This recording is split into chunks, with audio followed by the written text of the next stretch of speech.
Esto aparece. No hay obispos. Lyon, ¿no? ¿Cómo? Y que tiene su sede en Lyon, ¿no? Porque Lyon No, bueno, él puede que él fuera presbítero, pero no hay sede. No hay sede porque no hay un cargo de autoridad, ¿no?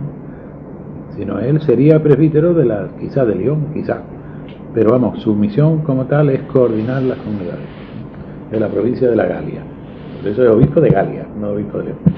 Son las provincias romanas las que se toman como base de la Claro. Y solo en el siglo III aparece, a mitad del siglo III, aparece que este episcopos quiere ponerse por encima de los presbíteros y se sube por encima. Y entonces se hace como primer grado. Y hay mucha lucha en eso, pero en fin, por fin lo consigue. Entonces ya tenemos los obispos monárquicos de ciudades, siglo III, que aparece en un documento que se llama la Didascalía de los Apóstoles. Falso, por supuesto, pero ahí es donde se justifica todo esto. Entonces el primero en jerarquía es el obispo, el segundo es el diácono, no el presbítero, sino el diácono, que es como el obispo auxiliar, y después vienen los presbíteros. Está el diácono y la diaconisa también, y después los presbíteros. Después cambia, y tenemos que los presbíteros quieren que el diácono esté por debajo de ellos, y lo consiguen. Y entonces se organiza obispos, presbíteros, diáconos. Pero hay un diácono, el ayudante del obispo, digamos, el vicario del obispo.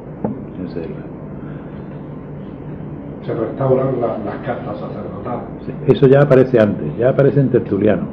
La casta todavía no hay obispo, pero ya está la casta sacerdotal. Buna Seara. Pues estamos hablando de esto de Pedro, pero ya no lo repito. Entonces ahora, en Tertuliano, que fue primero católico, por así decirlo, de la Iglesia ortodoxa y después se hizo hereje montanista, se fue a la secta de los montanistas, pero él tiene muchas obras muy importantes. Era africano y era abogado, por eso es un poco legalista, legalista, hasta el punto. La Iglesia se estudia como una de las figuras, se omite eso de que la desviación como que se omite, ¿no? Se le estudia como uno de los grandes pilares de la... Bueno, en realidad él empieza una teología en latín, porque hasta entonces la teología es en griego, no hay más que otro. Él empieza en latín y crea, como en África del Norte, no sé de qué punto exacto era él, pero en África del Norte no se hablaba griego, allí no había cultura griega, pues ya la lengua es el latín, porque en Roma se hablaba griego. La mayor parte de la ciudad, por lo menos toda la clase baja, hablaba griego, porque eran inmigrantes. Y la celebración se tenía en griego hasta mediados del siglo III, en Roma. En cambio, en África, en ese tiempo, ya era en latín, porque allí no había otra lengua. Entonces, crea un lenguaje teológico latino. Y habla en su libro de oraciones, creo que es de la oración, de la celebración eucarística. Y dice, bueno, la Iglesia ha instituido el orden. Ha instituido la Iglesia, no Jesús, por supuesto.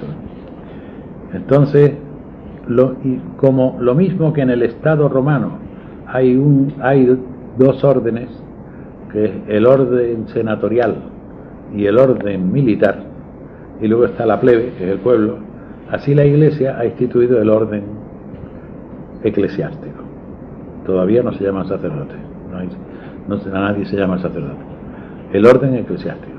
Y estos son los presbíteros y esta gente que se constituye en la Iglesia una especie de dos castas, la casta dirigente y el pueblo, los laicos. Entonces dice, bueno, cuando vamos a la celebración, pues, bueno, se hacen las cosas como se suelen hacer. Los presbíteros están allí y todo eso. Ahora, cuando la tenemos en casa, pues cada uno puede pronunciar la oración eucarística, cualquiera.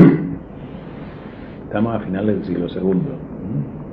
De manera que para él es normal que una Eucaristía celebrada en una casa, pues en esa Eucaristía pronuncia la oración eucarística pues, un cristiano. Ya está. Que sepa hablar, claro. Si no sabe hablar, no.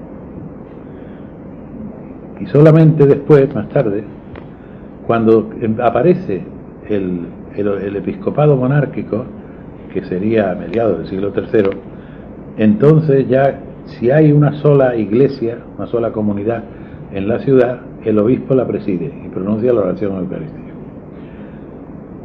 El obispo, entonces empiezan a llamar al obispo sacerdote, al obispo nada más. Pero si se multiplican las comunidades dentro de esa ciudad, el obispo no puede atenderlas a todas. Y entonces envía a los presbíteros, que son seglares, los presbíteros son seglares, a tener cada uno en una comunidad, a tener la celebración en una comunidad. Son seglares los presbíteros, no hay sacerdocio ninguno.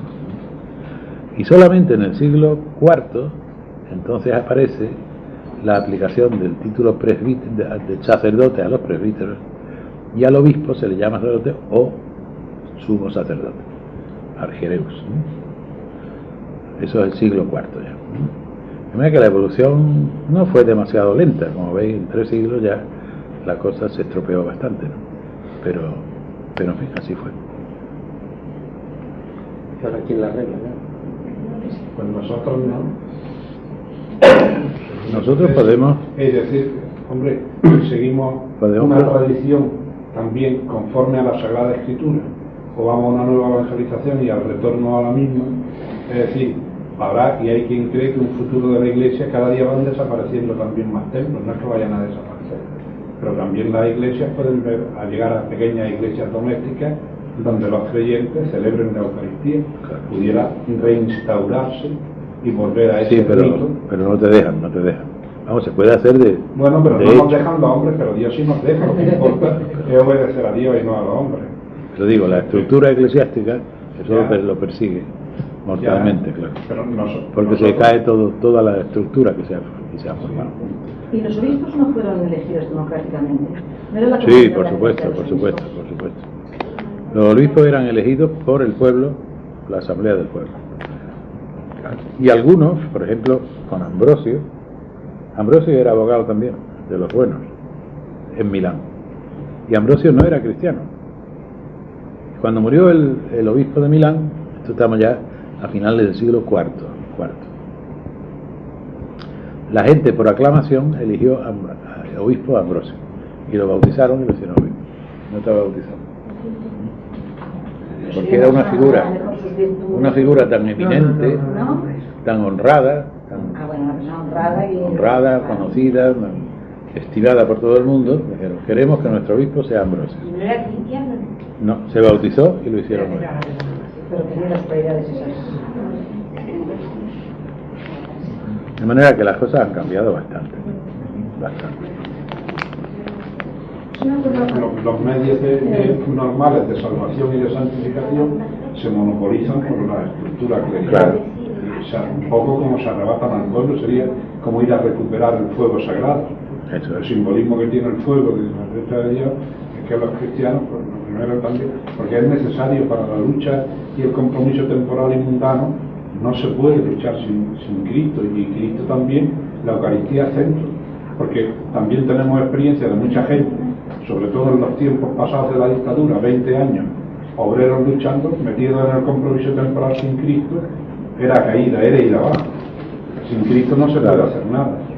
Bueno, se puede hacer algo. Sin mí nada podría hacer. Sí, pero eso en va... el sentido de que para ese equilibrio entre lo temporal y Pero... esa Eucaristía ser centro de la vida y fuerza, cuando se vive esa cosa, eso armónicamente... Pero sin mí nada podría hacer, quiere decir, en la línea de la salvación final. Pero sí podemos hacer, el hombre puede hacer mucho, claro, por supuesto, en el plan de la justicia, aunque no sea cristiano, ni crea. Sí. Claro. O sea, el fruto ese de maduración humana, de progreso del hombre, de apertura del horizonte de la vida eterna, ahí no, pero si no, sí puede hacer el hombre, claro, ya lo veo. Y debe hacerlo. Quedaba el tema de la expiración pendiente, ¿no? Sí. ¿Hay algo más sobre este punto de la...? Aclararía el sacramento de la penitencia, en este caso ya de... No hay sacramento de la penitencia. No hay sacramento. La palabra sacramento la inventa Tertuliano. Sacramento significaba en aquel tiempo el juramento que hacía un soldado de fidelidad a su general. Como era un juramento sagrado, eso era el sacramento. Un soldado, al ser alistado, pues pronunciaba un juramento de fidelidad y de obediencia al general que lo alistaba. O sea que es un poco lo de la jura de bandera aquí, ¿no? Una cosa parecida. Pero después esto... Entonces el tertuliano llama sacramento al bautismo, porque el bautismo es como si nos alistáramos a las órdenes de Jesús, el Rey, el general. Él, con su mentalidad legalista, pues aplica ese nombre al bautismo.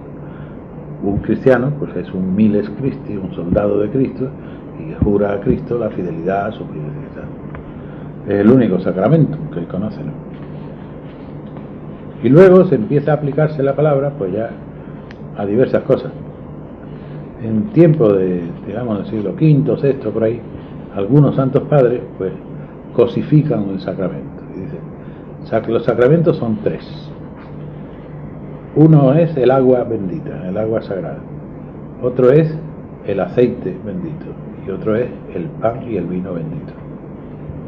Esto es fatal, con perdón de los santos padres, ¿no? Malísimo. Porque un sacramento es siempre un acto humano libre. Ese acto, esa opción humana libre, puede expresarse mediante un símbolo, que puede ser el agua, el aceite o el pan y el vino. Pero el sacramento es siempre un acto humano, al cual Dios responde. Ese acto libre responde Dios. En realidad, si queremos estrujar la cosa, podemos decir que no hay más que un sacramento. El sacramento es la adhesión personal a Jesús. Señor, yo soy tuyo, yo estoy contigo y quiero colaborar en tu obra. Este es el sacramento. Y entonces Jesús responde con el don del Espíritu. Esto, cuando se hace por primera vez, es lo que llamamos bautismo. Y cuando se va renovando a lo largo de la vida cristiana, es lo que llamamos Eucaristía. Usa símbolos diferentes. El bautismo usa el símbolo del agua como herencia judía, no sería necesario, bastaría la formulación. Pero la Eucaristía es así, Jesús la instituye bajo los símbolos del pan y del vino. Entonces, ahí, ¿qué es lo que hacemos en la Eucaristía? Él nos ofrece su amor bajo la figura del pan y del vino, y entonces nosotros aceptamos ese amor y nos comprometemos con él. Renovamos nuestra fidelidad a él, nuestro deseo de ser como él y actuar como él, hasta el final, que es el vino, símbolo de la muerte.